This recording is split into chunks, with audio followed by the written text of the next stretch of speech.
Welcome back, everybody. Thank you guys for tuning in. I hope you're having good luck with your gardening and all of your projects. And without further ado, let's get to today's project. Today, we have from Overkill Solar, and this is not sponsored. I paid for this myself. We have a battery monitoring system. So this is the proper one for my setup. Depending on what you guys are doing, you may do something different. So don't take what I'm saying as scientific fact or information, because I did that on someone else's YouTube channel and they put a link for what they were using and I ordered it and it was not the right thing. And yeah, but we're still going to use the thing for another project. But here's our wiring diagram. It is very detailed, explains everything. My phone would focus. I was having an issue with this on the last video too. It wasn't focusing, but it tells you where all the wires go on here. So on one half of the battery bank, they're staggered, positive, negative, positive, negative, positive, negative. And took a little bit of doing to get this right. First I had the batteries up here in the wrong configuration, but now they are correct. So we got our main positive down on this end and our main negative down on this end, and all the wires are neatly cleaned up here. And we have our battery monitoring system here, and it has a BMS test report that comes with it. It gives you all the data. So for all of you interested in information and data, these are great for that. It comes with all the information for each one of the wires, the resistance and everything like that. And this particular battery monitoring system is Bluetooth. Got a little module here. It's either Bluetooth and Wi-Fi or one or the other. Haven't got to mess with that yet because we don't have... There's nothing here yet. We still haven't got the charge controller and inverter. It hasn't even shipped yet, so that may take a while before I even get that. And you can see the excess wiring that you wind up with at the end. Wasn't sure if I wanted to loop them up at the terminals or have it all down here, so I just wrapped them up down on this end just for looks. And we've got 3 temperature sensors, so we'll put a temperature sensor probably around every 6 battery cells to monitor the temperatures. And yeah, that's it so far. And then we got another one started down here. We've just got the 8 battery cells for now. We're gonna get 8 more and put them there. So we'll have, let's see, 27,000 watts of power, 27 kilowatts. And we've got another Overkill BMS down here as well. Here's some of the tools that I used, some things that are handy. I just finished putting all these guys on.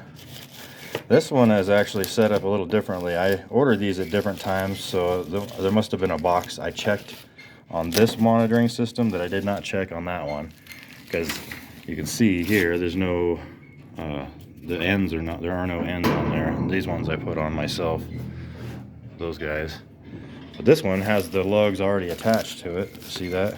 Big fat lugs and shrink wrap, all nice and neat. Same with the positive and the negative on there both. I mean, other than that, these are exactly the same. And this one's got the quality control results too, all the information on there.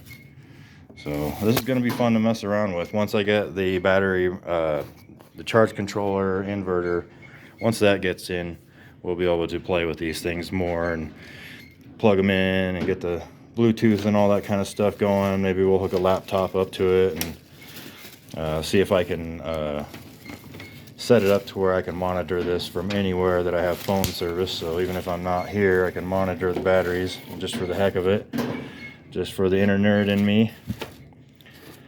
I know some of you guys out there are a lot more data driven than I am. I'm not much of a engineer or anything like that.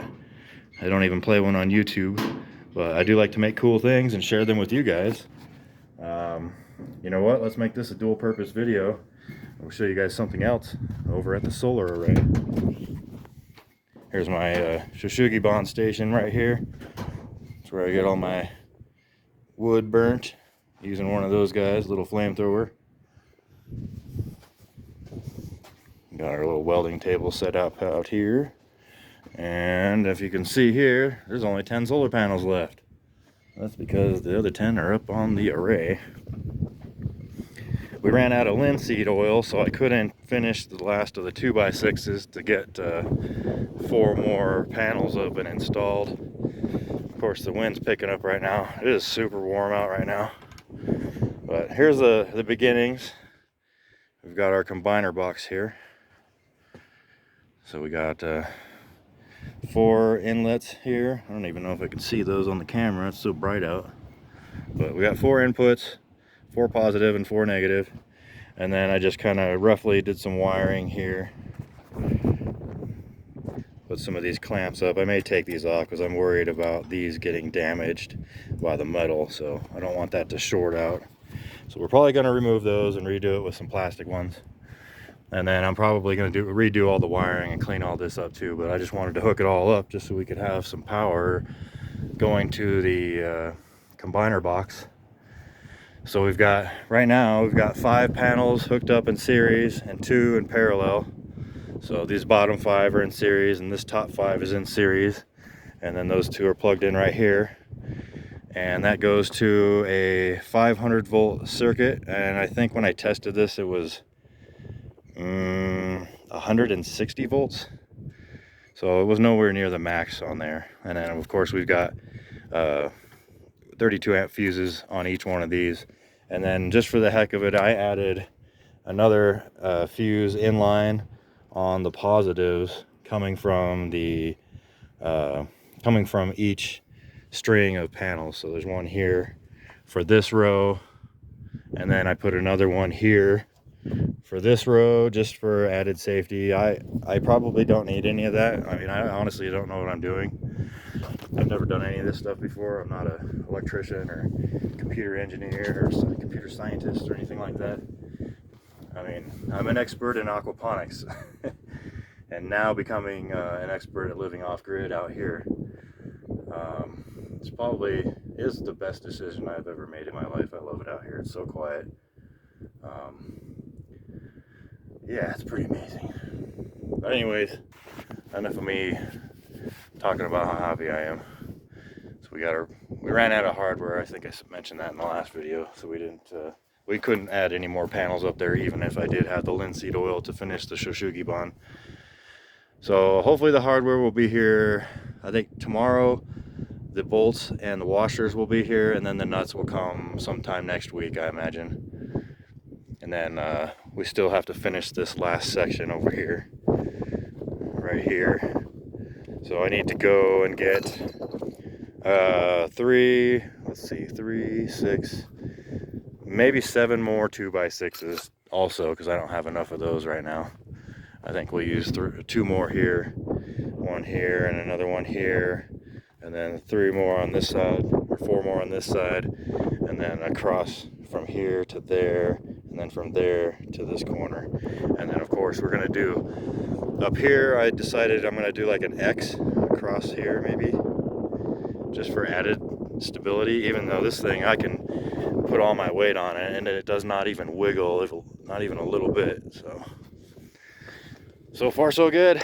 So we're gonna wrap it up there, you guys. I think I'm gonna call it a day. I've been out here working on everything for most of this afternoon. It's quite toasty out and I'm kind of worn out now, so that tells me I need to call it a day. So thank you guys for tuning in. If you have any questions or comments, pop those down below. Give us a thumbs up, and as always, keep building and try to be good to each other. Some of us aren't here for very long, and a little bit of kindness will go a long way. So God bless you all, and peace.